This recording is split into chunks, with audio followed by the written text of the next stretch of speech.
Bonjour et bienvenue aux Enquêteurs du Web 2.0. Je suis l'agent Marquis, accompagné de mon collègue agent Tchernievski.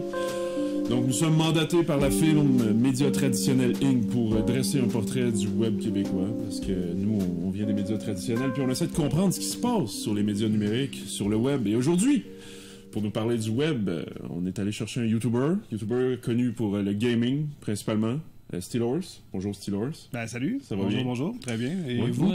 Oui, moi ça va bien. Merci de demander. Je vais commencer en essayant. Tu sais, je me disais comment qu'on pourrait comme expliquer t'es qui, puis qui mieux de se présenter que toi-même. Donc, j'allais chercher sur ton site web steelhorse.com qui est un bijou pour nous en termes de choses à dire sur toi, puis des choses pas très pertinentes. OK. Ton introduction. Oui. Je suis un jeune homme québécois, né en 1990 avec la formidable passion de divertir les gens. Oui. Dès mon jeune âge, je commence à filmer avec le caméroscope de mes parents pour réaliser des courts-métrages amusants.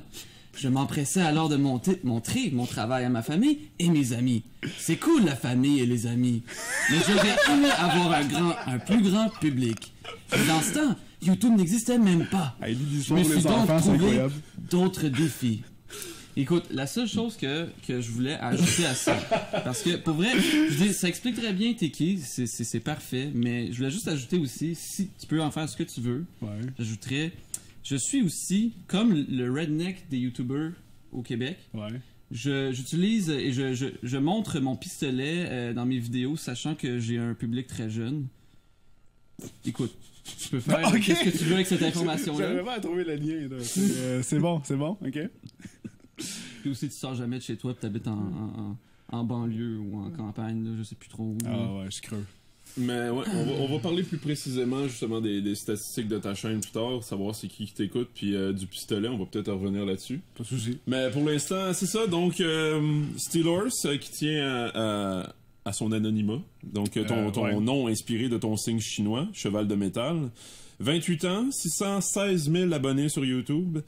Le site internet Steelhorse sur lequel on a retrouvé beaucoup d'informations sur toi, effectivement. Ouais. Passionné de techno, jeux vidéo, graphisme, montage. Et même, j'ai vu tes talents en dessin, ça m'a surpris. T'es un bon dessinateur. Merci. Et t'es devenu populaire en faisant des vidéos sur Minecraft, si je reprends ton accent. Oui. Minecraft, pour ceux qui n'ont pas encore compris de quoi qu'on parlait. Oui. Donc, t'es devenu populaire grâce à ça. Et moi, venant des médias traditionnels et m'intéressant au web, j'essaie de comprendre pourquoi des gens peuvent s'intéresser à voir quelqu'un jouer, à creuser des blocs puis construire des maisons en blocs.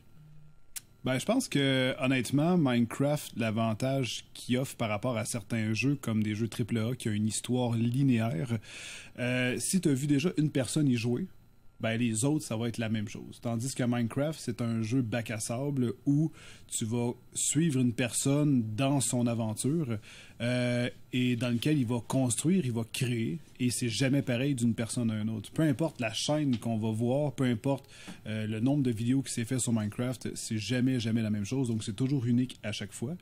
Et ça reste quand même dans sa simplicité. Donc, on n'a pas. Les gens peuvent se divertir avec. Ils peuvent faire la même chose aussi. Ça, je veux dire. C'est pas un jeu qui demande beaucoup de capacité en quelque sorte, parce que ça s'adresse vraiment pour toute la famille. Fait que je pense que c'est pour ça que ça a attiré beaucoup de gens. Tout le monde peut par la suite dire waouh, ce qu'il a construit est vraiment beau, je peux donc faire la même chose. Mais pourquoi tu penses que toi, plus particulièrement que d'autres, parce qu'il y a beaucoup de gens qui font du gaming sur YouTube, comment ça se fait que toi, ils se sont intéressés à toi qui joues à Minecraft? Très bonne question. Tu le sais pas toi-même?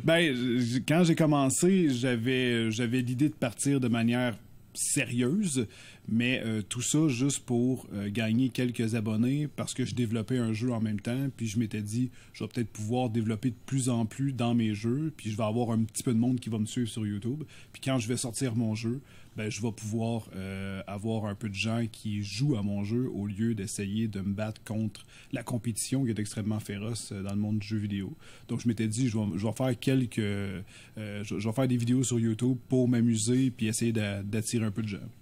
Moi, je peux te dire que t'as environ... Ça change, tu sais, depuis que j'ai écrit ça, là, il faut que je le change à toutes les 2 heures. T'as Ok. 1289 vidéos sur ta chaîne. À moins que tu en aies 1990 depuis qu'on s'est vu tantôt. Puis j'étais curieux de savoir il y avait combien de vidéos de Minecraft là-dedans. Puis écoute, j'ai pas été capable de trouver le chiffre exact. Je peux juste te dire que c'est mentionné au moins 290 fois.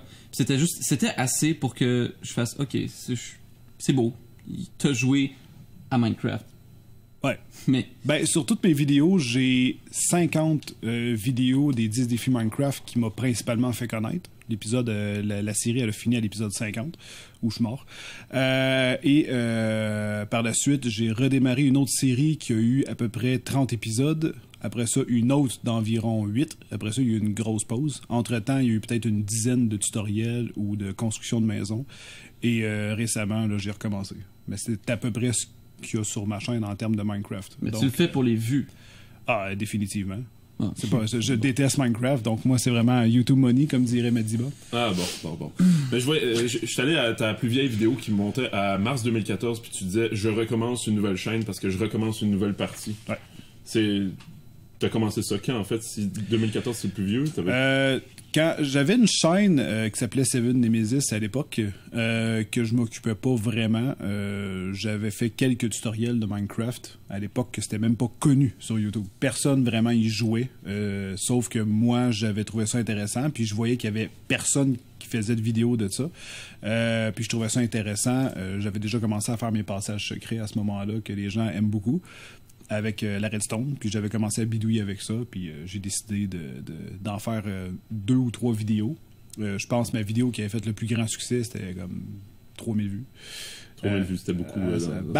Pour ma chaîne, moi, je me disais, waouh! J'ai fait le buzz sur Minecraft quand que tu regardais, puis il n'y avait pas personne qui jouait à Minecraft, donc je me disais, OK, c'est vraiment le fun. J'avais d'autres vidéos où je montrais comment changer une pompe à gaz sur un char.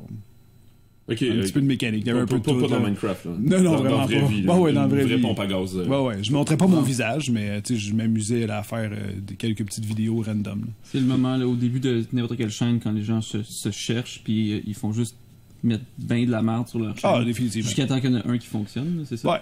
Mais c'était même pas mon but avec Seven Nemesis d'avoir un boss quelconque. J'avais plus l'esprit de vouloir aider. Fait que quand j'ai changé la pompe à gaz par exemple sur la voiture, c'était un problème qui était commun, puis il n'y avait pas de tutoriel en français. Je m'étais dit ça pourrait être intéressant d'aider les gens là-dessus.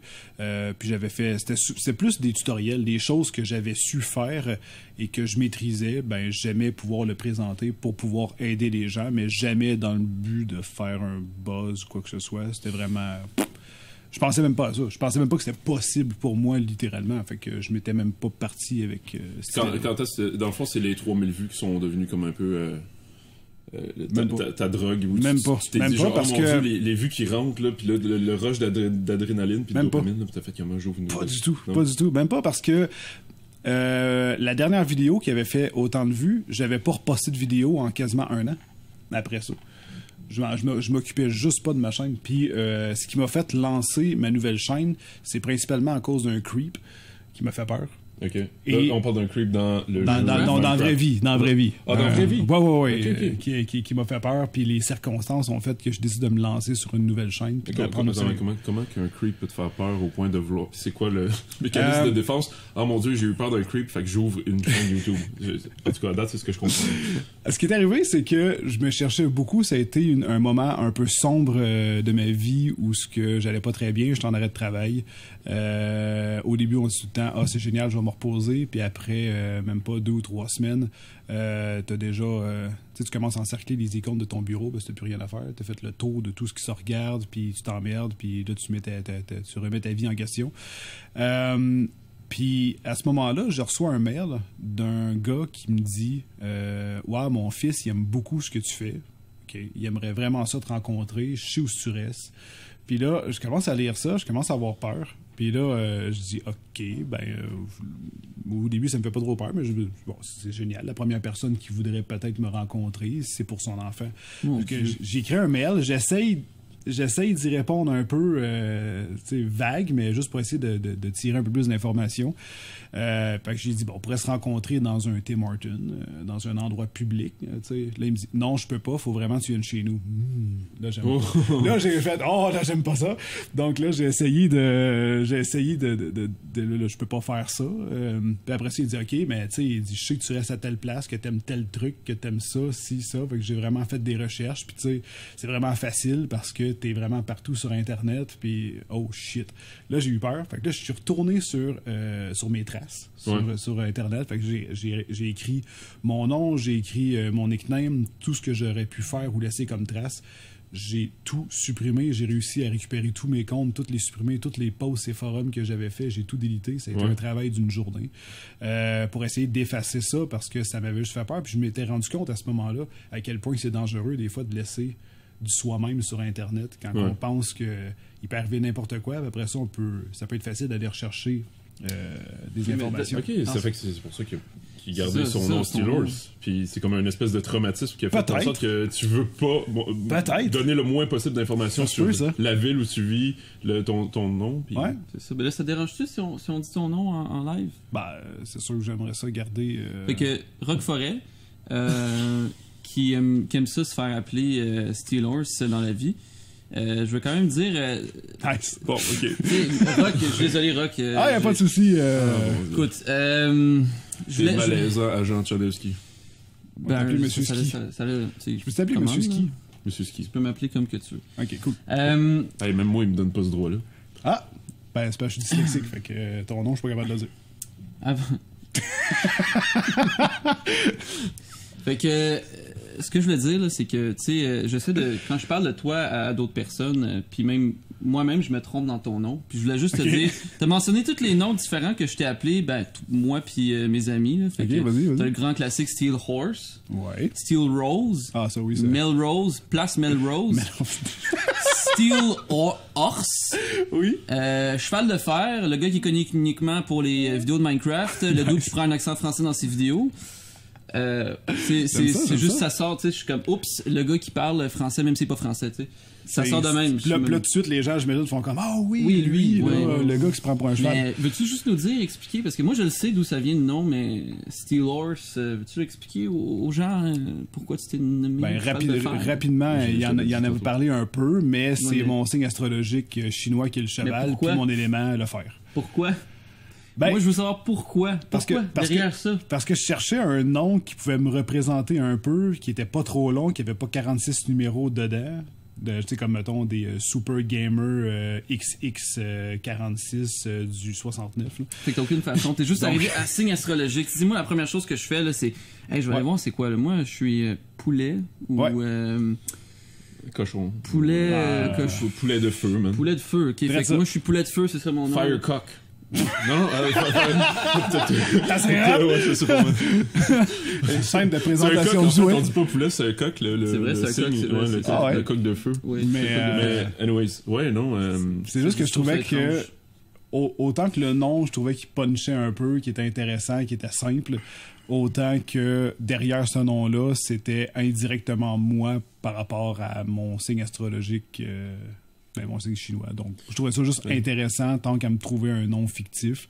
Puis quand je l'ai tapé sur Google, je me suis juste rendu compte... À la base, il y avait un H dans le nom. Puis quand je l'ai écrit sur Google, il y avait plein de résultats. J'ai enlevé le H, puis Google, c'est assez rare que ça fait ça, mais Google a juste dit 0 résultat. Puis je me suis fait, OK, voilà, il y a personne qui porte ça. Je viens de faire un nom propre que personne possède. Let's go. Fait qu'à ce moment-là, quand quelqu'un me cherche, peu importe, c'est ça qui sort parce qu'il y a personne d'autre qui le... Mais ce que je trouve drôle, c'est que dans tes tags, quand tu utilises des tags, c'est écrit Steel Horse. Parce que c'est comme si tu savais que les gens allaient se tromper puis écrire Steel Horse. Parce que dans mon analytique de YouTube, je peux voir les gens me cherchent comment. Puis Steel Horse passe par-dessus. Steel Horse, pas de H. C'est sûr. Donc, voilà. Fait que je l'ai mis dans mes tags. Et pour continuer un peu dans ce qu'Andrew disait tantôt, effectivement, des choses qui t'est reprochées, ou en tout cas, des gens disent que bon, c'est un faux-né pour les Français qui nous écoutent, ce serait quelqu'un qui se prend pour quelqu'un d'autre, là, quelqu'un qui un vantard peut-être, avec l'accent que tu te donnes, le français international que tu te donnes, qui est un accent assez unique dans tous les YouTubers québécois. Ouais. Là, pourquoi tu te donnes cet accent-là? À la base, j'avais juste envie... Comment je pourrais vous dire ça? J'ai toujours préféré l'accent international qu'on utilise généralement dans les traductions des films, parce que je trouvais ça juste plus fini, plus comme propre en quelque sorte pour une vidéo. Quand je regardais d'autres youtubeurs québécois, j'ai toujours consommé le YouTube français. Déjà que le YouTube québécois n'était pas très connu à ce moment-là. Après ça, j'ai commencé à découvrir des chaînes qui émergeaient. Il y en a qui parlaient déjà quand même assez bien, qui articulent bien. Puis après ça, il y avait des chaînes où c'était beaucoup trop québécois pour moi. On dirait que pour être québécois, pour que quelqu'un dise « Ah, ok, lui, c'est un vrai québécois », il faut sacrer à toutes les deux phrases. Puis parler un peu comme avec une patate chaude là, dans la bouche. Là, vraiment un jargon là, de fond de rue de québécois. Là. Fait là, t'es un Québécois parce que tu parles de même. Mais non, je peux-tu juste bien articuler, bien parler pour vraiment joindre tous les publics puis détruire les barrières de la langue. Ça donne qu'au début, je parlais beaucoup plus français. Et j'ai été rejoindre 75% de la langue des Français, en fait. Donc, c'est peut-être principalement ça qui a fait que j'ai eu une grosse montée à ce moment-là du YouTube game. Initialement, tu étais plus accent français que français beaucoup international. Oui, un peu plus. Plein d'expressions françaises. Beaucoup plus françaises, oui. Ouais, puis là, tu t'es comme rajusté avec le temps? Ouais. Aujourd'hui, je suis beaucoup plus... je suis encore français international parce que c'est une habitude. Je suis incapable... Quand je pars ma caméra, j'ai pris trop cette habitude-là. Mais ça fait pas partie de moi. Ouais. Donc, mais là, dans le fond, en ce moment, tu parles comment? Là, il faut juste que je comprenne. Est-ce que c'est international? Tu parles du québécois en ce moment? Ben, entre les deux. J'essaie de faire attention à ce que je dis puis d'articuler, mais je suis pas non plus comme dans les débuts de mes vidéos. Okay. Parce que lorsque je m'exprime devant la caméra, voilà. Je m'appelle Steelhorse. Ouais, là, c'est pas ça, là. C'était beau. C'était beau. Mais alors, il s'exprime de cette façon, et puis il va intégrer une expression québécoise ou française. Alors, ouais, donc, Rock, d'ailleurs, il vient de faire ton fameux whip de cheval. Ouais.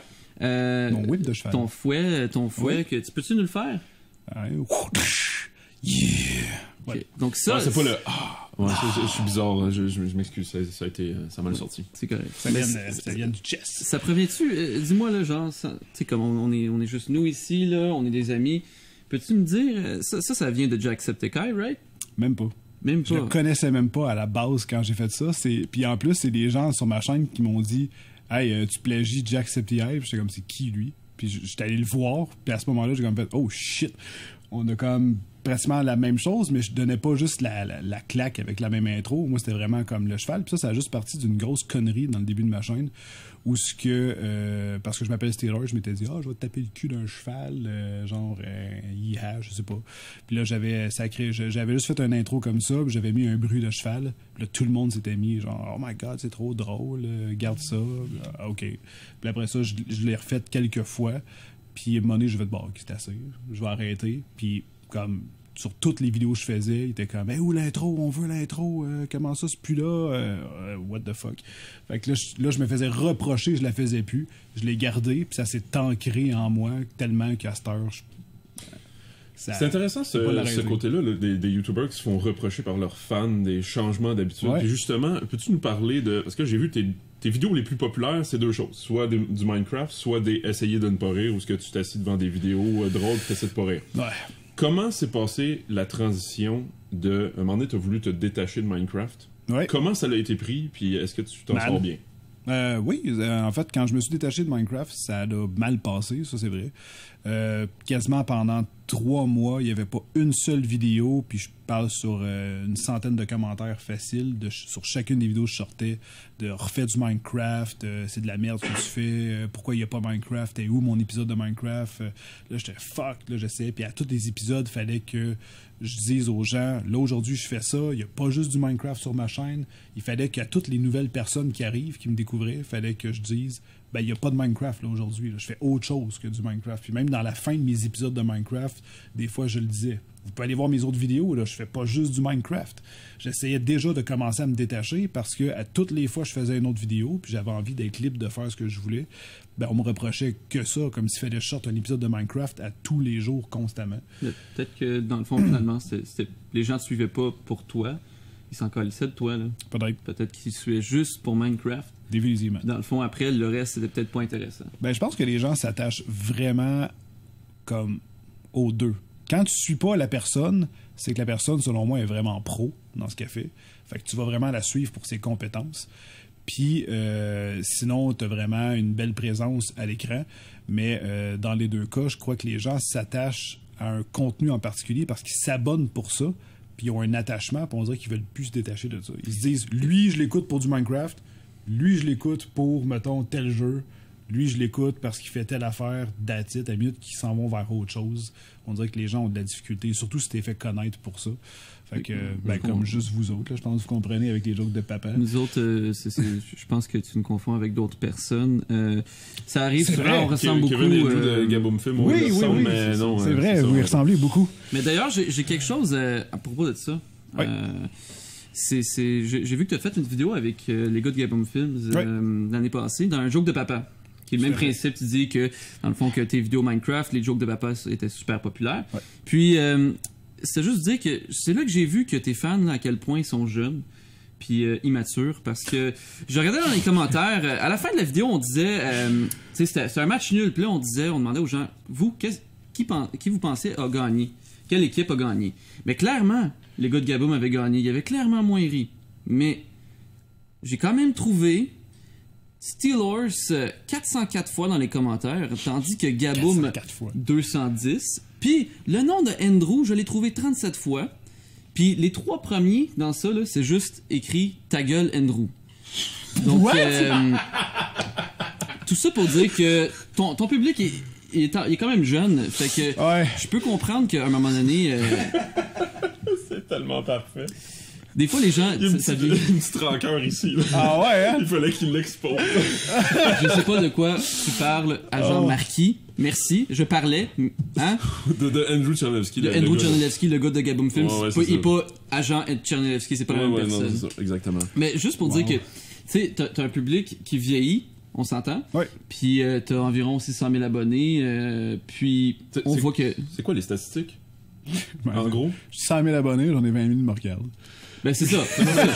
En termes de tranche d'âge, c'est quoi entre 13 et 24 ans à peu près. 13-24, t'es un des seuls YouTubers québécois que je connais qui a vraiment un gros following jeune. Parce que même tous ceux qu'on pense qu'ils ont un following jeune, tu regardes leurs statistiques, c'est souvent 18-34. Juste dans une rencontre, un meet-up. Mettons qu'on est plusieurs, là. Ouais. Puis, tu sais, mettons les gars de Gaboum Film, là. Tu vois la crowd de gens qui passent. Il y a déjà un bon 3-4 ans de plus que mes fans. Mais en même temps, il y a une chose aussi, malgré que les gens vont probablement nous suivre, vont nous connaître, ils vont vieillir, un peu comme moi, j'ai vieilli avec Harry Potter. Puis, je trouve ça... on a tout suivi, puis on dirait que même le film vieillit en même temps. Fait qu'on s'est comme tout le temps adapté, on a tout le temps suivi. Fait que j'ai l'impression qu'on vieillit, mais en même temps que nos fans, qui vont probablement être fidèles ou qui vont nous suivre. Il y en a qui vont partir, c'est normal, qui vont aller vers ailleurs. Mais je trouve que c'est quand même quelque chose d'intéressant. Mais effectivement, si on regarde, j'avais entendu dire que, je pense que en règle générale, c'est comme ça aussi. Les enfants sont beaucoup plus, j'aurais envie de dire, expressifs. Ils veulent voir, ils veulent toucher, ils veulent prendre une photo, ils veulent... c'est très intense. Tandis qu'une personne dans la vingtaine, souvent, ont moins... tendance, sont aussi plus occupés. Fait que quand il y a un meet-up et qu'ils veulent aller voir les personnes qui aiment, souvent sont plus s'ils viennent proches ou ça donne, je vais y aller. Ouais. Tandis que les enfants sont beaucoup plus je vais aller le voir, être à telle place, je veux y aller. Ça va donner l'impression que c'est juste des enfants qui te suivent dans ce temps-là, alors que les personnes plus âgées viennent pas te voir. C'est ça. Ouais, là, je comprends le principe. Mais j'ai entendu souvent aussi des gens dire je viens pas parce que je le sais qu'il y a beaucoup d'enfants. Ouais. Fait qu'ils se sentent moins à l'aise. Le doute de 25 ans qui est avec 35 jeunes de 13-14 ans, des fois, sont comme je me sens pas à l'aise. Comme rentrer au cinéma, aller voir un film de bonhomme, puis t'es le seul adulte dans la salle, tu te sens mal. Là, dans le fond, on le voit aussi, parce que là, tu sais, ton public est jeune. J'étais curieux de savoir, tu sais, les YouTubers, de ce que je comprends, il y en a qui vont faire un peu d'argent avec les donations. Tu sais, quand tu as un fan de 40 ans, 45 ans qui a une famille qui t'envoie une donation de 150$ sur Twitch, ça peut bien aider. Oui. Je suis allé voir ton Patreon, puis à ce jour, il est à 14$. Fait que je me demandais, est-ce que tu reçois moins d'argent parce que de tes fans? Ou est-ce que ça change rien? Le Patreon, en fait, je m'en suis occupé pendant un instant au moment où tout le monde parlait de ça. Quand t'étais en crise, là, puis t'avais besoin d'argent? Yes, exactement. Ouais, je me souviens de ça. Avec surtout au moment où on entendait parler de Tipeee puis Patreon, je m'étais dit, je vais partir un Patreon, ça peut être intéressant. Finalement, j'ai pas vraiment réussi à m'en occuper. Fait que je l'ai comme un peu abandonné. Je trouve ça extrêmement chaleureux, les gens qui continuent. Mais je me dis maintenant, juste avec Twitch et avec ma chaîne, c'est suffisant. Je pense pas avoir besoin en plus d'une plateforme de plus. On rentre dans le vif du sujet. Hein? Vas-y. Les gens qui viennent des médias traditionnels qui essaient de comprendre, mettons les parents de tes fans, Ouais. qui comprennent pas pourquoi quelqu'un regarde jouer Ouais. quelqu'un d'autre à des blocs. Comment tu fais ton argent? Puis est-ce que tu réussis à en vivre? Oui, tout à fait. Donc, YouTube est mon métier principal. Twitch est vraiment... Twitch devient de plus en plus important aussi. Je suis beaucoup plus stable que je l'étais avant. Donc là, maintenant, j'ai vraiment un horaire qui va s'ajuster de plus en plus avec le temps. Mais les deux, depuis que je suis partner Twitch aussi, les gens s'abonnent, ça s'en vient aussi sur YouTube. Les gens peuvent s'abonner à une chaîne via un montant par mois, YouTube Premium, et ça lui donne certains avantages, un peu comme Twitch en fait. Là. Les gens, quand ils vont écrire un commentaire, il y a comme un logo qui va être accroché à leur nom, qui vont les faire sortir du lot. Donc, ça va donner de l'importance à leurs commentaires qu'ils vont écrire. Ça les supporte une fois par mois. Ben, j'ai ça sur Twitch. Donc, les deux sont quand même très intéressants, mais je pourrais vraiment pas vivre de Twitch en ce moment. Là. Je veux dire, mettons, j'arrêterais YouTube, là, je suis loin d'être capable de vivre de Twitch. Fait que ça permet de vraiment, comme on dit, arrondir les fins de mois. Ça reste quand même fort intéressant. Puis, tu sais, je le demande pas. C'est là, mais les gens le font naturellement, comme on dirait une serveuse quand on va dans un restaurant puis qu'on se pose pas de questions. Puis c'est beau de voir la générosité des gens dans ces conditions-là. Sur YouTube, c'est la pub. Donc, je suis payé indirectement. Les gens vont voir une vidéo de leur plein gré gratuitement. Tandis que sur Twitch, les gens vont vraiment sortir de l'argent pour m'encourager, pour m'aider. Puis ça m'a toujours fasciné. J'ai toujours trouvé ça incroyable. Mais je le fais aussi. Je donne des dons, mais c'est beau de voir les réactions des gens. Si tu donnes un don, la personne ne réagit pas parce que je sais pas, elle fait trop de cash, puis lui, ça y importe un peu. C'est comme, OK, bon, je donnerai plus de dons parce qu'il faut croire qu'il y en a déjà assez. Mais c'est beau quand tu arrives sur une chaîne, tu donnes un don, puis on dirait que c'est comme offrir un cadeau à quelqu'un. C'est toujours agréable, je trouve. OK. Mais parlant de Twitch, d'ailleurs, j'allais voir une couple de tes vidéos parce que sur Twitch, tout comme YouTube, après ton live, il apparaît dans les vidéos plus bas. Donc, les gens puissent aller les écouter en balado. Là. Puis, je suis tombé sur une vidéo d'environ 1 heure où est-ce que c'est très intéressant. Tu te faisais cuire des saucisses dans une poêle. Puis, un craft dinner live. C'est ça, dans un craft dinner. Puis ça va l'air super intéressant là, quand tu étais sur ton sofa là, en train de te prendre en vidéo, en train de raconter les jokes racistes que les gens t'écrivaient dans le chat. Absolument. C'était un beau moment. C'est ça, c'est là que je comprends pourquoi Twitch existe, pourquoi les gens t'écoutent. Mais écoute, plus sérieusement, là, je me posais la question. J'ai vu là, qu'il y avait des fois là, quand tu es régulier, là, je regardais comme le mois passé, tu avais 4-5 soirs de suite où est-ce que tu twitchais 6 à 7 heures. Ouais. En plus, tu postais des vidéos assez souvent. Donc, je voulais savoir à quel point tu n'aimes pas ta blonde.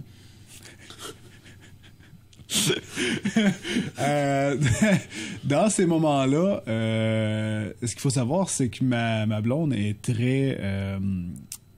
comment qu'on dit... compréhensive. Indépendante. Voilà, c'est le mot que je cherchais. Elle est très indépendante. Elle aime beaucoup être dans ses... elle aime beaucoup être dans ces choses. C'est quelque chose que je respecte. On se respecte mutuellement. C'est vrai qu'on pourrait passer plus de soirs ensemble, mais souvent dans les moments où je suis le plus actif, mais de toute façon, ma copine travaille le jour. C'est souvent là que je vais tourner mes vidéos, que je vais les monter. Fait que j'avais trouvé un bon beat de vie où je tournais le matin, je faisais le montage, je postais mes vidéos. Après ça, j'avais un peu de temps libre, soit répondre à des mails ou faire un peu de préparation, gestion.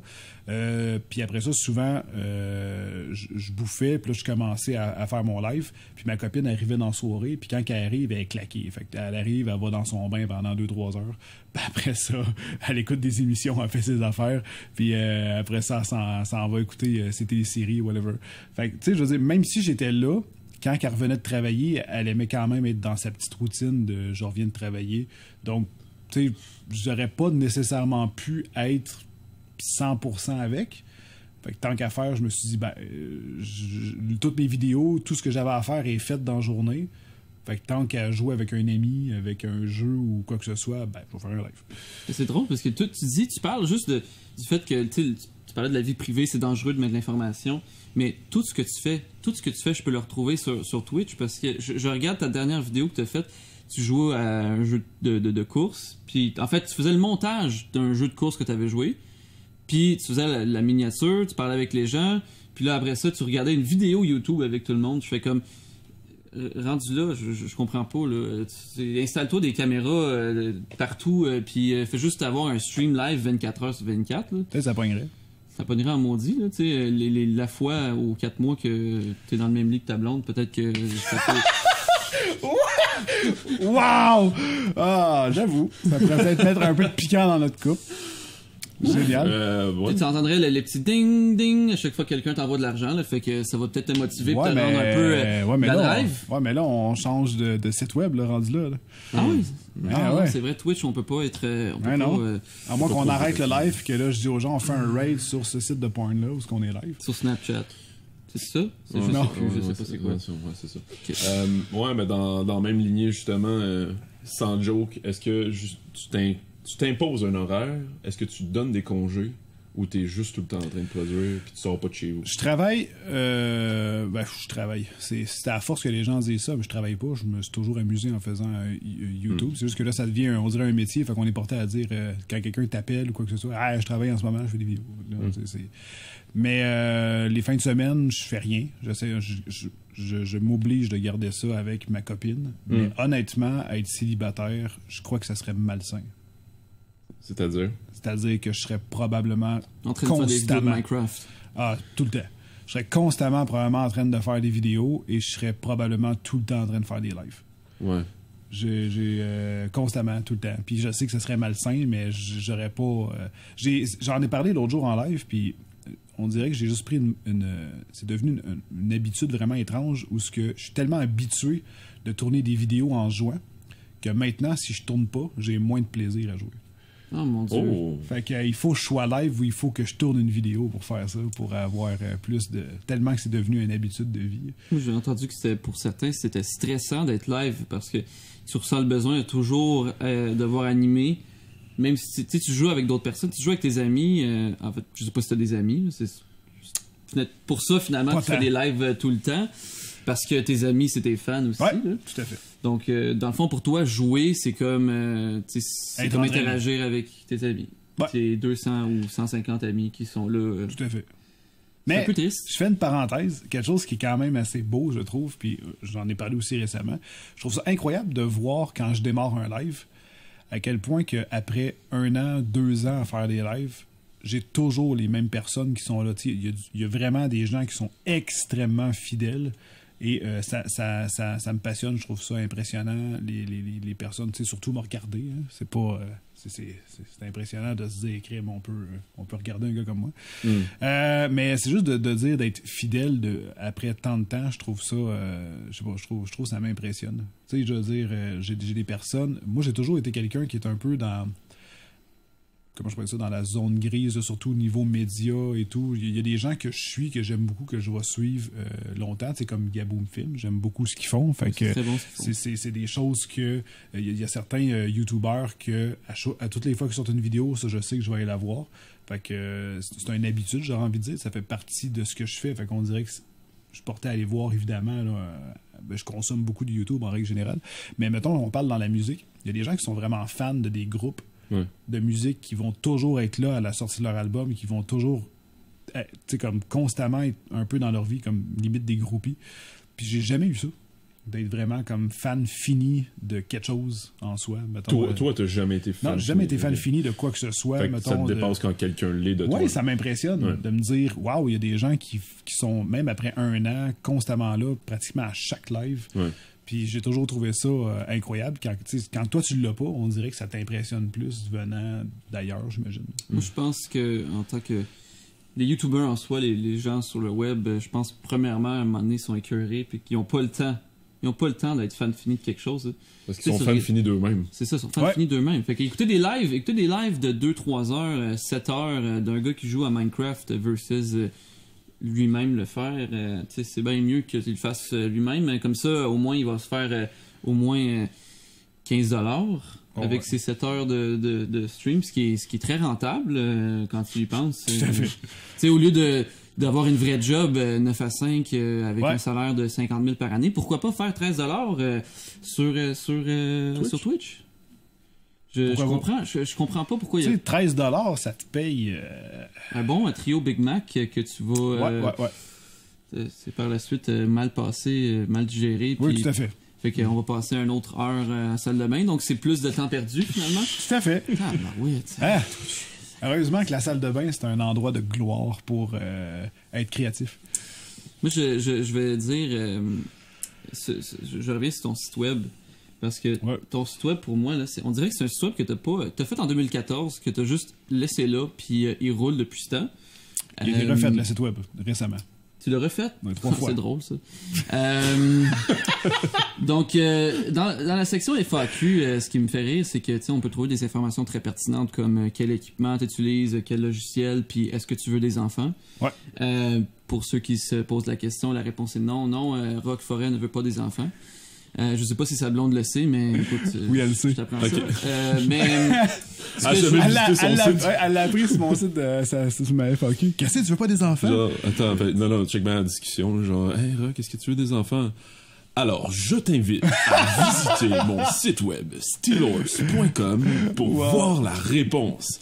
C'est fantastique comme site web que j'ai refait récemment. Excusez, c'est beau. Interrompt. ben, je voulais juste Incroyable. ajouter un truc à ça, là.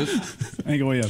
Je voulais juste, ce qui m'a fait beaucoup rire, là, c'est ta section, là. T'as une section qui s'appelle le Steel City Times, qui est supposé être un journal mensuel qui repris, dans le fond, tu reprends, ben pas toi, ton journaliste de 14 ans et demi. Ouais. By the way, j'ai oublié de sortir son dernier qu'il a fait. Bon, tu vois, fait que... Attends, t'as vraiment Ben, un journaliste de 14 ans et demi? Oui, il y a un Ouais. journaliste de 14 ans et demi qui écrit son Steel City Times, qui est comme un journal qui reprend le format de New York Times, carrément. On va contacter les normes du travail après ça. Ouais, ben, c'est ça. Hein. Fait que je vois l'information très pertinente qui file très très pas fictive.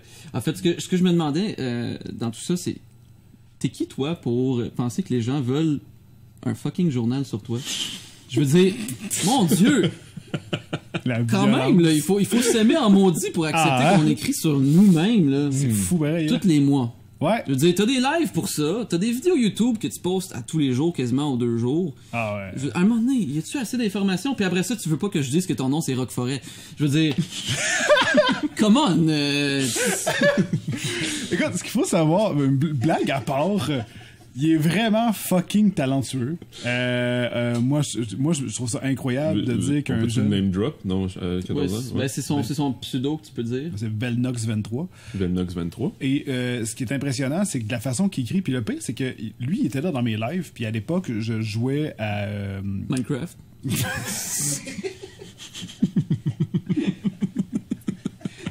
C'est bon. Ok, un peu de sérieux, décorum. J'ai rien d'autre sur ma chaîne. Fait que- Une chance qu'il n'y a pas de poignard parce que je pense qu'il J'étais fait mort. mourir. Donc, je jouais à City Skyline, qui est un jeu de gestion de ville. Décorum. Et tout le monde, s'il vous plaît, un peu de sérieux. C'est vrai. Ouais. OK, donc c'est un jeu de gestion de ville et lui, ce qu'il aimait faire, c'était, dans les commentaires, de faire comme s'il était le journaliste de cette ville fictive-là. Mais puis il y avait vraiment, à toutes les fois, il écrivait un bon pavé dans le chat, puis tout le monde tripait ce qu'il faisait, dont moi, puis je prenais vraiment plaisir à lire ça à haute voix, en prenant une voix un peu comme... un présentateur nouvelle, mettons. Exactement. Comme ça passait aux nouvelles de cette ville-là, qui s'appelait le Steel City, tu sais, parce que je suis pas original. Puis à ce moment-là, tu sais, parce que quand je joue à Minecraft, c'est le Steel World. Oh mon Dieu. Ben, tu peux. Coudonc, le cœur vient-tu de te louer? Non, c'est bon, c'est Ok. bon. Vas-y. C'est bon. L'originalité là, des youtubeurs. Je le sais, c'est incroyable. Ça te dépasse. Ouais, c'est fou, pareil, tu sais, avoir un nom de chaîne. Mais là, attends, mais si je comprends bien, sur steelhorse.com, donc tu as accès à un journal. En Oui. fait, c'est comme des articles sur Ça toi. a juste pris une ampleur parce que les gens aimaient ça, puis c'est même des gens dans le chat qui ont juste dit tu devrais faire comme un journal. Il y en a un qui a lancé un défi. Il dit serais-tu capable de me faire un article comme si c'était un vrai article sur les pizzas pochettes? Là, il a fait OK, je prends le défi, let's go. Il l'a fait. Moi, je m'y attendais pas. J'ai comme fait ben là, tu feras pas ça. Un article, c'est Pizza Pochette en lien avec toi ou juste. Non, mais au début, c'était juste ça. On s'était dit, il est tellement bon pour écrire, il a tellement de talent, ben OK, on va faire un truc complètement random. C'est quelqu'un qui a dit ça. OK, fais un article, c'est Pizza Pochette, faut que ça a l'air vrai. OK, good. Il l'a fait, il l'a travaillé, puis quand il l'a sorti, il avait vraiment mis plein de Easter egg de moi avec des personnes qui me suivent sur ma chaîne Twitch. Donc, juste en lisant le texte, même si c'était flou, les gens qui me connaissent, qui me suivent beaucoup, arrivaient à savoir de qui on parlait là-dedans. C'était juste vraiment très, très drôle. Puis c'était vraiment très bon, surtout de la façon qu'il l'avait écrit. Puis là, on s'était rendu compte, oh shit, il l'a vraiment pris au sérieux. Il avait mis des petites publicités, il avait mis vraiment comme une vraie page de journal. Puis il avait mis ça très au sérieux avec des petits scoops, ses côtés, qui n'étaient pas par rapport à l'histoire principale. Puis là, des gens ont vraiment aimé ça. Puis là, des gens redemandaient. Moi aussi, je trouvais ça vraiment cool. Puis il y en a refait un autre, il y en a refait un autre. Puis là, je me suis dit, c'est tellement beau que je vais lui laisser une place sur mon site web pour qu'au moins son travail soit vu. Je trouve que c'est intéressant. Puis jusqu'à maintenant, il trouve ça très, très agréable. Quand tu travailles, t'aimes ça que ton œuvre soit vue. T'as-tu quelque chose à ajouter là-dessus? Parce que sinon, j'irais dans une autre, vas-y. une autre lignée. On disait tantôt, là, dans le fond, tu as 600 000 personnes qui te suivent, mais tu as seulement 20 000, 30 000 personnes qui écoutent tes vidéos des fois. Ben, écoute, moi, j'ai quand même... J'en connais pas tant que ça parce que je suis un enquêteur et non un YouTuber, mais quand même, dans les quelques mois que je travaille à enquêter, j'ai appris sur YouTube, puis je pourrais te dire... peut-être que commencer par utiliser les outils de YouTube, ça t'aiderait, dont les tags. Je sais pas pourquoi, tu n'utilises aucun tag dans tes dernières vidéos. Pas dans mes dernières vidéos, depuis très longtemps, j'utilise plus de tag parce que pendant un mois, j'ai fait des tests sur toutes mes séries traditionnelles qui avaient un nombre de vues assez fixe que je pouvais établir une moyenne. J'ai mis des tags. Le mois d'après, j'ai pas mis de tag. Le mois d'après, j'ai remis des tags. Et toutes les vidéos qui avaient des tags faisaient moins de vues. De à peu près 10 à 20 000. Et juste pour éclairer les gens qui arrivent à des médias traditionnels, c'est quoi un tag quand tu publies une vidéo? Ben, c'est qu'un tag, c'est comme un hashtag sur Instagram. Donc, tu écris en bas de ta vidéo. Généralement, les gens peuvent pas voir ces tags-là. C'est pour le référencement sur YouTube, si je comprends bien. Ça va avec le titre, la description de la vidéo et les tags ensemble vont faire en sorte que quand tu écris quelque chose dans la barre d'outils, la barre YouTube, recherche, ben, tu vas retrouver quelque chose. Donc, des fois, les gens vont écrire, comme lui écrit Steel Horse, sachant que les mettons, gens... attends, je vais retrouver le gars qui joue juste à Minecraft. C'est ça, le gars qui joue juste à Minecraft, le gars avec un accent français, même s'il est québécois, il pourrait... Non, mais pour les gens qui veulent comprendre, effectivement, si dans le tag, j'écris le gars qui fait juste jouer à Minecraft, puis je fais ça sur toutes mes vidéos, à un moment donné, tu vas juste écrire ça sur YouTube, le gars qui joue à Minecraft, puis c'est mes vidéos qui vont sortir. Alors que les gens ne voient pas ce mot-là. Ouais, c'est ça qui... là, finalement, tu dis que mettre des tags ou pas de tags, ça change presque rien, ou même que pas en mettre fait en sorte que... Ben, à date, toutes les vidéos, puis j'ai refait des tests il y a plusieurs mois, je me suis dit, je vais remettre des tags, je vais essayer de voir si ça va vraiment changer quelque chose. J'avais même pris un outil qui s'appelait vidIQ pour venir mettre des tags qui sont proposés par lui via des statistiques de ce que les gens recherchent par rapport au thème de la vidéo. Puis je voyais pas de différence. encore une fois, sur des statistiques de vidéos que je pouvais compter comme étant fiables parce qu'ils faisaient toujours le même vue quand j'en sortais. Puis ceux que je mettais des tags, ceux que j'en mettais pas, ceux qui en avaient pas faisaient plus de vues. J'ai une question par Je rapport à ça. comprends pas pourquoi. Ben peut-être, est-ce que ça se pourrait juste parce que ton contenu est juste pas intéressant pour les gens qui sont pas abonnés à toi? Parce que c'est un contenu que, encore une fois, je veux dire, il y a une différence. J'ai vu une différence avec les YouTubers qui font des vidéos de qualité du genre, tu sais, des sketchs ou que... Comme Gaboom Films. Comme Gaboom Films, oui, effectivement. Quand les sketchs sont travaillés, sont très intéressants. C'est ça. Fait que t'as des vidéos qui sont plus populaires, qui dépassent, dans le fond, Gaboom Films en soi, qui sont connues à l'extérieur de Gaboom Films. Donc, même si tu connais pas Gaboom Films, tu vas apprécier cette vidéo. Mais quand tu écoutes une vidéo de certains YouTubers comme les Nado, Rock Forêt, d'autres YouTubers qui font juste un contenu... Je connais pas le YouTuber Rock Forêt. Et ils font juste du contenu, dans le fond, pour leurs abonnés. Les gens qui sont déjà abonnés à lui, un let's play, je veux dire. Qui écoute un let's play de 17-18 minutes, si tu t'en fous, ça n'a pas d'intérêt. C'est ça, tu veux voir la personne. Tu veux écouter Steelers parler du jeu pendant qu'il joue. Tout à fait. Ok, c'était ça ton point. Non, mais il n'y avait pas de question. Non, mais je peux continuer dans la même lignée parce que tu disais souvent dans tes dernières vidéos, Steelers, tu mentionnes à quelques reprises que là, la chaîne va moins bien. Tu fais moins de vues. Tu as 600 000 abonnés, mais tu fais des 20 000 de vues des fois. Puis là, tu te poses... 15 000, 18 000, j'avais de la misère à atteindre le 20 000. Mais le truc qui est vraiment étrange, c'est que je m'étais rendu compte, c'est parce que ça fait juste peur, parce que j'avais une moyenne pareille avant. Puis ça, je m'en étais comme jamais vraiment plaint parce que si tu regardes par rapport à toutes les autres chaînes, c'est toujours à peu près de même. Là. Tu regardes PewDiePie, il a 60 millions d'abonnés, il fait 2 millions de vues par vidéo. Ouais. Markiplier qui a 12 millions d'abonnés, ou même Squeezie, il a un très bon ratio sur son 11 millions de personnes qui le suivent. Il va avoir une moyenne de 3 à 4 millions de vues par vidéo. Mais ça, c'est un excellent ratio. Tu vas jamais avoir la même chose que ce que tu fais. Sauf que là, à l'époque, à l'époque, il y a mettons une couple de mois, peu importe les vidéos que je sortais, les moins populaires pouvaient faire 20-30 000 vues. Puis la moyenne de mes vidéos, de ce que les gens me suivaient, je faisais du 80 000, mettons, 60 000, 80 000 à peu près. Puis du jour au lendemain, la semaine d'après, j'ai pas arrêté, j'ai pas pris de vacances, j'ai fait rien, puis ça s'est mis à tomber one shot. Comme s'il y avait eu un shutdown, quelqu'un avait fermé le breaker de ma chaîne, mais c'est juste étrange. Puis après ça, j'ai commencé à avoir des gens qui m'ont envoyé des mails en me disant... J'ai été voir sur ta chaîne, tu as sorti plein de vidéos, j'ai jamais reçu la notification, je comprends pas pourquoi. Là, Life is strange. Ouais, ben j'ai commencé à avoir des gens qui ont juste sorti, et qui m'ont sorti des commentaires comme quoi qu'ils recevaient plus de notifs. Là, j'étais comme, bon, j'ai peut-être un bug. Fait que je contacte l'équipe de YouTube, mais connaissant YouTube... Ils te répondent pas. Ben, ils te répondent, mais c'est jamais de leur faute. Peu importe ce qui arrive, même quand c'est clairement de leur faute, puis ils l'ont même prouvé à quelques moments sur certaines choses qui est arrivé dans les scandales de YouTube de l'époque. Ouais. Mais quand les gens en parlaient, puis faisaient des vidéos sérieuses, YouTube était comme, nah, nous autres, on n'a rien fait, c'est pas notre faute. Puis après ça, comme 2 mois après, ah ouais, c'est vrai, on a fait telle affaire. Ben, Colin, pourquoi tu peux pas nous le dire? Une nouvelle fonctionnalité, là, des fiches qui viennent d'arriver, là, ça, ils t'écœurent avec 1 an avec ça pour te dire que, hey, essaye ça, c'est nouveau.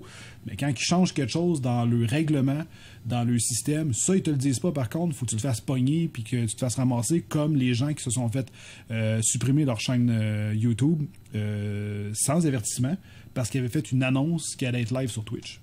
Oh! Ils ont changé ce règlement-là. Là, les gens font une annonce. « Hey, guys, je vais être sur Twitch, vous venir me rejoindre. » Le lendemain matin, ils arrivent, sa chaîne est delete. Là, ils sont comme « What the fuck? » Ils contactent, ils sont comme « T'as fait une pub pour notre concurrent, fuck you. » Là, ils sont comme « Ouais, mais c'est parce que je reveux ma chaîne, j'ai compris, tu m'as même pas fait d'avertissement. Ok, on va te redonner ta chaîne, mais refais plus ça. Why? » Puis après ça, quand ils leur demandent « C'est quoi ça? Tu ne m'as même pas averti de ce nouveau règlement. » C'est comme « Ah, regarde ici dans notre charte, ça a toujours été dit. » Ouais, mais là, tu le prends vraiment au sérieux en ce moment. Là. Faudrait peut-être que tu avertisses ton monde. Ouais, mais à quel point YouTube te doit de quoi? Je comprends, mais à quel point que les créateurs... Comment je peux dire ça? C'est à l'inverse. YouTube fonctionne grâce principalement aux créateurs. Surtout ceux qui font énormément de vues. Fait que techniquement, on est aussi, tout ensemble réunis, les YouTubers, on est la vache à lait de YouTube. Tu sais. Offre et demande aussi. Dans le sens que là, il y a de plus en plus de gens qui veulent être YouTubers. Fait que quand c'est contingenté à ce point-là, tu te dis, ben, moi, je peux me permettre de jouer au dictateur. De toute façon, que je coupe lui ou l'autre, il va en avoir un autre qui va... Je suis d'accord. Sauf que il me semble que ça peut être la moindre des choses sur ton Creator Studio de mettre de quoi comme hey, nos règlements ont changé, ou comme ils font sur la plupart des sites web, quand la charte des règlements change, je te demande si veux-tu la lire, la chose qu'on lit jamais. Ouais. Fait que, mais ils te le demandent pareil, ils te font un pop-up pour te dire hey, ça a changé, tu veux-tu lire nos nouvelles choses. Puis eux autres, ils n'ont pas le choix généralement de le faire, parce que ça fait partie des lois de quand quelque chose change que tu dois accepter. Sauf que tu n'as pas accepté ça sur YouTube. Mais je trouve que ce serait intéressant qu'ils avertissent. Puis la plupart des créateurs, même les plus grands, PewDiePie en a déjà parlé, Markiplier, beaucoup de grands, autant américains que français, ont déjà fait à l'époque des vidéos pour dire à YouTube, faudrait que tu sois peut-être un petit peu plus proche de tes créateurs. Transparent. Pour juste une question peut-être de respect. Mais tu sais, ils leur demandent pas de faire plus de pognon ou quoi que ce soit, mais juste, crime, si tu changes de quoi, de drastique, pour qu'on puisse s'adapter ou se préparer, ce serait intéressant de... Je sais pas si ça peut te rassurer, mais je pense que t'es pas le seul. Sur le site web Social Blade, on peut voir les statistiques de pas mal de monde. Puis je peux te dire que plusieurs youtubeurs québécois ont le même problème que toi en ce moment. Okay. Puis tu sais, on se parle entre nous, on dit oh mon Dieu, comment ça se fait que lui a moins de vues ce mois-ci. Fait que je pense qu'au Québec, ça se peut que si ça meurt, on va tous être dans la rue. Alors je dis excuse, je veux dire vous. Ouais. Moi j'ai une job payante. Chez Médias Traditionnels Inc., un salaire fixe qui nous permet de vivre. C'est ça, parce que tu vois, moi j'ai une cravate, la chose qu'un YouTuber n'a pas. Ouais, c'est vrai. En général. Ouais. C'est une cravate à zipper ou c'est un vrai? C'est une vraie cravate, ok, merci. Mais Rock Forêt, parce que en fait ma question est en lien aussi avec YouTube, je voulais savoir quand ta chaîne va mourir, puis tu vas devoir t'appeler Rock Forêt, encore une fois, sais-tu ce que tu aimerais faire dans la vie? Honnêtement, non. Non? Ben non. C'est tellement, je pense que ça fait peur. Ça fait peur de penser à ça parce que tu te dis, t'as plein de jeunes qui sont en ce moment super populaires sur une plateforme qui, du jour au lendemain, peut faire « T'existes plus, toi. » C'est vrai. Fait que, tu sais, plusieurs plateformes... je pense que c'est parce que c'est plus instable sur YouTube, parce que théoriquement, ça s'appliquerait aussi à tous nos jobs. Du jour au lendemain, notre entreprise dans laquelle on travaille peut faire faillite. Ah oui, certainement. Mais t'as une expertise. Fait que l'expertise c'est sûr que l'expertise de YouTuber, après ça, peut l'amener ailleurs, mais généralement, en télé, par exemple, ils vont aller chercher des gens qui ont été à l'université ou des gens qui ont une expertise spécifique. T'as quelqu'un qui a un peu de tout, mais qui est comme maître de rien, là, en fait. Ouais. Fait que YouTuber, en soi, genre, après ça se place où dans une entreprise? Avec ce que je développe présentement, c'est sûr que la chose que j'aimerais faire, c'est avoir, en fait, de quelle manière je vais arriver à progresser, mais c'est peut-être évidemment dans la création de jeux vidéo parce que je le fais déjà. Mais ce serait de voir avec la sortie des prochains jeux sur lesquels je travaille si ça peut m'aider ou en faisant des investissements, si je peux pas, tranquillement pas vite, me faire une petite équipe qui va pouvoir en sorte de créer de plus en plus des jeux qui peuvent avoir un certain succès et pouvoir s'en aller de plus en plus. Comme le jeu C'est Sérieux avec Giz qui décide de se lancer. Puis, fait que penses-tu que ce serait bon pour tous les YouTubers québécois d'avoir toujours un plan de sortie? Parce qu'on en connaît. Tous les YouTubers tout court. Tous les YouTubers, tout court. Ouais, je parle pas juste les Québécois, je pense juste que ça peut arrêter à tout moment, mais à tout moment, je sais pas. Je sais que ça peut juste énormément ralentir. C'est comme un acteur de cinéma, selon moi. C'est juste que sur YouTube, ça va plus vite. Un acteur de cinéma, t'es moins payé aussi sur YouTube. Ouais, pas mal. Mais tu sais, un acteur de cinéma, ses années de gloire vont souvent être, sauf au Québec, où ce qu'un acteur est là, genre depuis ta tendre enfance, puis juste avant qu'il soit vu et ridé, il va crever dans ton écran. Parce qu'il y a comme 22 comédiens qui sont à la télé. Ils sont tout le temps partout, dans les films, dans les émissions à TV, c'est tout le temps les mêmes. Mais je trouve que il faudrait toujours avoir un plan B parce que sur YouTube, ça va beaucoup plus vite. Puis tu vas avoir des années de gloire. À peu près tous YouTubers, quand tu regardes ça, ont tous eu leur année de gloire ou presque, sauf ceux qui sont présentement là en montée. Puis après ça, ça redrop, ça se stabilise. Un peu comme à la sortie d'un jeu vidéo. À la sortie d'un jeu vidéo, tu te ramasses avec 4 millions de joueurs, tu fais « Wow! » Puis après, même pas un mois, ça se recalme, tu tombes à... Sauf Skyrim. Il a perdu beaucoup Skyrim depuis. Mais ce que je veux dire, c'est que je crois qu'on sent... La plupart des YouTubers s'enflamment peut-être très vite quand on a une grosse montée, puis on se dit que ça va toujours aller vers ce sens-là. Puis après ça, on finit par se créer des abonnés fidèles c'est surtout de travailler sur la fidélité. Donc, puis après ça, les gens, eux autres, ils vont rester. Puis après ça, ça va faire de l'aller-retour là, avec le temps. Moi, je veux juste te dire que je pense qu'il y a un problème. Si on parle encore des algorithmes de YouTube, les chaînes en soi qui sont là depuis longtemps ont de la misère à un moment donné de changer comment que l'algorithme voit leur chaîne. Fait que, par exemple, les gars de Gaboom Films ont ouvert une deuxième chaîne qui s'appelle Kev et Drew. Okay. Cette chaîne-là, les premiers mois qu'elle est sortie, je veux dire que ça faisait beaucoup plus de visionnement que sur la chaîne principale, avec beaucoup moins d'abonnés. Des vidéos avec 250 000 vues, 300 000 vues, de rien, en fait. C'était des vidéos où est-ce qu'ils jouaient à des jeux, et puis c'était... C'est de la nouveauté. C'est de la nouveauté, d'un côté, mais tu sais, ça stabilise un peu plus, mais reste que les vidéos sur cette chaîne-là semblent avoir plus de gens qui écoutent. En fait, je pense que le ratio s'équilibre parce que dans le cas de Gaboom Film, qui ont fait un énorme buzz avec Joke de Papa, il y a probablement une grande partie de ces personnes-là qui attendent juste ça. Après ça, tu as des gens qui sont fidèles qui vont regarder toutes leurs vidéos. Puis quand que Gaboom fait une annonce pour dire qu'ils font une nouvelle chaîne, c'est souvent juste les plus fidèles qui vont prendre le temps de cliquer, d'aller voir cette nouvelle chaîne-là, de cliquer sur s'abonner parce qu'ils vous aiment vraiment puis ils ont envie d'aller plus loin dans votre aventure. Puis à ce moment-là, le ratio de cette deuxième chaîne-là est souvent bien meilleur parce que les gens qui sont là, c'est vraiment des fidèles qui, quand vous avez sorti une vidéo, vont beaucoup plus regarder. Fait que penses-tu que vu que c'est une nouvelle chaîne, il y a aussi le fait, les notifications, eux autres, ils se sont abonnés tout en même temps, donc les notifications sont peut-être allumées, faire en sorte que les vidéos, j'ai fait un test assez étrange, puis j'ai quelqu'un qui, dans une de mes vidéos de Minecraft, ma dernière vidéo que j'ai fait, j'ai dit, on va faire un test. J'ai juste envie de tester YouTube. Désabonnez-vous toute la gang. Puis réabonnez-vous. Juste voir ce que ça fait. Puis j'ai une personne, dont un mail aussi, qui m'ont juste dit, j'ai vu de quoi te parler dans ta vidéo, que de s'abonner, se désabonner, mais je te connaissais pas avant, puis t'as sorti dans mon feed d'actualité, puis je t'ai découvert dans cette vidéo-là. Je sais pas si ce que t'as fait a un rapport avec l'action. Je suis comme, j'ai pas vraiment plus de ça crée des clics sur la vidéo, peut-être que ça joue. Je sais pas, ça a peut-être fait de quoi, parce que j'ai remarqué des fois les vieilles chaînes qui ça fait plus longtemps ont moins accès à des fonctionnalités que les chaînes qui viennent d'ouvrir. C'est comme un peu étrange. C'est un peu comme un abonné de Vidéotron ou de Bell. Tu sais, quand ça fait longtemps, faut que tu rappelles. Lui, se fourrer. Puis les nouveaux ont tout le temps les meilleurs prix, puis le nouveau stock, puis des nouveautés. Puis ceux que ça fait longtemps qu'ils sont avec eux autres, faut qu'ils se battent pour essayer d'avoir ce nouveau stock-là. Fait que j'ai l'impression que c'est un peu ça qui se passe avec YouTube. Quand on dirait que tu restes sur du vieux code de YouTube.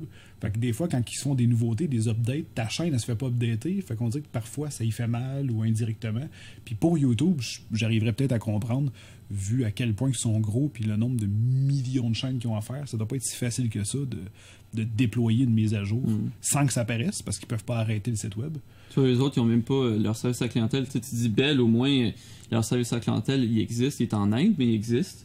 C'est vrai. Je veux dire, après ça, tu sais, je dis YouTube, t'essaies d'appeler, puis t'appelles, puis tu vois juste un gros doigt d'honneur qui oups, on s'en fout de toi. Tu sais, regarde, arrête, fais ce que tu veux, je m'en calisse. C'est comme le gars qui vient de faire plein de cash, là, puis là, il y a le petit gars là, qui est comme, je suis un de ses partenaires. Faudrait. Ils ont le service, Creator. Je me rappelle plus trop exactement comment il s'appelle. Quand tu leur envoies un mail, c'est quand t'es partner, en fait, t'as un service plus rapide avec eux. Ils te répondent dans 24 heures d'habitude avec un mail. Mais tu vois, toutes les fois que j'ai utilisé ce service-là, ça a toujours été flou leur réponse. Ils n'ont jamais vraiment comme répondu à ton erreur. Puis il y a un bout, ça avait vraiment été une erreur. Puis je me rappelle de ça. Petite anecdote assez intéressante. Il y avait, je sais pas si vous l'aviez vécu, mais il y a un bout, on dirait que ça s'appliquait juste au Québec. Quand on mettait une vidéo en ligne, elle apparaissait pas sa chaîne, sauf après 10 minutes. Après 10 minutes, pouf, elle apparaît, puis là, tout le monde recevait les notifs. Fait que c'était juste vraiment étrange. Puis des fois, pour certaines chaînes, ça prenait plus de temps. J'envoie un mail, puis je leur dis, il y a vraiment un bug en ce moment, je ne suis pas toute seule. Quand on met une vidéo en ligne, ça y prend 10 minutes avant d'apparaître sa chaîne. Puis ça vient comme tout fucker les statistiques. Puis la première réponse qu'ils m'envoient sont comme non, notre plateforme va très bien en ce moment. T'sais, il faut savoir que il y a des millions de vidéos qui se mettent en ligne à tous les jours. Fait que des fois, la plateforme, ça peut y prendre du temps. Ouais, mais non. Ça fait pas ça sur aucune autre chaîne, on dirait, sauf au Québec. Ça a l'air d'être pogné. Fait que j'ai réécrit un mail un peu plus tard. Elle a dit attendez une semaine, ça va peut-être se régler. C'est peut-être juste vous ou quelques personnes ciblées, un petit bug, n'importe quoi. Mais toujours en étant, c'est pas de notre faute. OK. J'attends une semaine, 2 semaines. Il se passe rien, aucune amélioration. Puis on dirait même que ça a commencé à s'étendre. Je leur réécris un autre mail, puis là, je dis ça n'a pas de bon sens. Envoyez ça, s'il vous plaît, à une équipe technique. Allez rechercher plus loin. Je sais que vous allez probablement me répondre que c'est pas de votre faute, mais clairement, là, c'est de votre faute. Donc, j'ai essayé. Là, j'étais un peu plus agressif dans mon mail. Puis j'ai dit, allez plus loin. Ne me répondez pas que c'est à cause qu'ils s'uploadent des vidéos à tous les jours. Ça n'a jamais fait ça avant. Puis ça fait pas ça sur certaines chaînes. Fait que c'est sûr que c'est un bug ciblé. Allez voir sur ma vidéo, vous allez voir. Puis j'y avais mis une vidéo, ce que j'y montrais en lien. Ça a pris 1 semaine avant qu'ils me répondent. Cette fois-là, au lieu de prendre 24 heures. Puis quand ils m'ont répondu, ils ont dit effectivement, c'était un bug assez sévère, on a réussi à le régler, ça devrait se résoudre d'ici 24 heures. Merci. Il y a eu un bug du genre. Il y avait un bug où est-ce que il y avait des vidéos qui restaient en 360p. Puis il allait pas plus loin que ça. Fait que là, tu te dis, bon, mais j'écoute une vidéo, là, tout le monde chiale dans les commentaires que, écoutez, votre vidéo a beau être bien le fun, mais la qualité est de la merde, fait que, s'il vous plaît, c'est fait de quoi? Puis le pire, c'est que je sais que les gars de Gaboom Film l'ont fait sur une vidéo, des jokes de papa sans aucune joke, juste les rires, là. Ouais. Puis c'est une vidéo qui a quand même bien fonctionné, mais tu regardes tous les commentaires, c'est ça, puis on a écrit, Gaboom Films ont écrit à parce que c'est nos chums, ils ont écrit à YouTube un des gars qu'on connaît au Québec puis il nous disait bon on essaie de régler ça puis tout le kit puis tu sais c'est juste c'est plate parce que tu comme ben il y a rien à faire, il y a absolument rien à faire de notre côté, fait qu'est-ce qu'on fait? Faut que tu la supprimes, tu réuploades. Ouais, mais on l'a pas fait, puis c'est ça. Ça a été 24-48 heures là, à 360p, puis on se faisait juste commenter cette affaire. C'est fait régler. 3 jours plus tard. 3 jours plus tard. Ça a pris du temps. Ça devrait être réglé dans 24 heures, mais ça a pris surtout changer de miniature. J'ai changé la miniature d'une de mes vidéos récemment, puis là, je ne sais pas ce qui se passe avec YouTube, mais il y a de la misère. Il change pas la miniature. Non, mais il change, ça dépend. C'est vraiment weird. Une fois sur deux, là, tu... Exact. Ouais, je sais. Le monnaie est là, ma nouvelle miniature est là. Bon, mais là, OK, je vais revenir. OK, what the fuck, revenu à l'ancienne. Là, je regarde sur mon mobile. Ah, c'est la nouvelle sur mobile. Là, 3 jours après, je regarde, c'est l'ancienne. Why? Pourquoi qu'ils passent d'un à l'autre de même? J'ai l'impression que c'est comme si la vidéo était uploadée sur 45 serveurs. Puis tout dépendant de la journée, ils switchent d'un serveur à l'autre, mais il y en a un qui n'a pas été updaté. Là. C'est bizarre. Juste savoir, on est rendu à combien de temps dans notre podcast? Faut pas sortir du rôle. Donc, je le demande quand même. On est à combien de temps, environ? Là, il est 1 heure. Ça fait 1 heure. Oui. On va finaliser ça, Andrew. Jean Tchernevski. Donc, est-ce que, avant de terminer, est-ce qu'il y a quelque chose dont tu aimerais nous faire part ou des projets sur lesquels tu aimerais dire ou je sais que Gaboom Film va être probablement bientôt dans une vidéo avec Luc Langevin et moi-même. Donc, ça risque d'être fort intéressant. Avec d'autres invités aussi. J'en suis quand même assez fier d'avoir pu avoir ce grands artistes du Québec. Luc Langevin, l'illusionniste? Oui, tout à fait. Moi, ça me fait peur, ces gens-là. Oui, mais je crois que ça va être une belle vidéo, un beau moment. Et sinon, à part ça, je travaille sur plein de petits projets, mais ça prend du temps, puis j'espère juste que je me souhaite que le meilleur en jouant à Minecraft. Alors, on va terminer là-dessus. Est-ce que, nécessairement, vu que tu es un YouTuber, tu es un narcissique, mais est-ce que tu es sociopathe? Totalement. OK. Donc, on va plugger quelque part Steelers. On peut le trouver sur YouTube. Ou Steelers.com. Hein, si vous voulez apprendre plus sur lui, il est transparent. Comme non, c'est vrai, je suis sociopathe, j'ai des gars. On se revoit la semaine prochaine avec un nouvel invité, peut-être plus intéressant, peut-être moins. Donc, c'est ça. Et merci de nous écouter sur les podcasts de Cube Radio ou sur Kev et Drew, la chaîne de Kev et Drew, pour le voir en visuel. Merci beaucoup, messieurs.